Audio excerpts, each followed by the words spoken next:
টি-20 বিশ্বকাপের দল মঙ্গলবার সমাজ মাধ্যমে ঘোষণা করেছে ভারতীয় ক্রিকেট বোর্ড।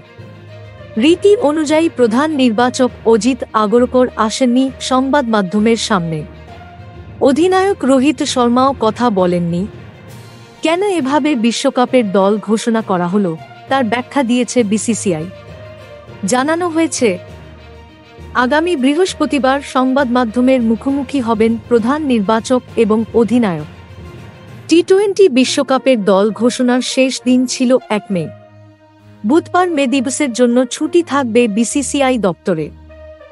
তাই 30 এপ্রিল বিশ্বকাপের দল ঘোষণা করা হয়েছে। এদিন আবার আইপিএলে লখনউ সুপার জায়ান্টস এবং মুম্বাই ইন্ডিয়ান্সের খেলা।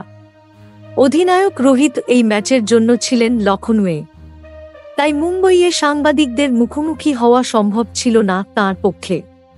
তাই রোহিত মুম্বইয়ে ফেরার পর বৃহস্পতিবার তিনি এবং আগরকর বোর্ডের সদর দপ্তরে সংবাদ মাধ্যমের মুখোমুখি হবেন। তার আগে ইন্টারন্যাশনাল ক্রিকেট কাউন্সিলের নির্দেশিকা মেনে মঙ্গলবার সমাজ মাধ্যমে দল ঘোষণা করা হয়েছে।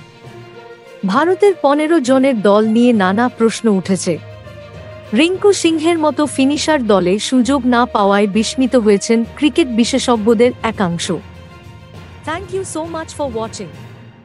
Subscribe our channel and press the bell icon for more updates.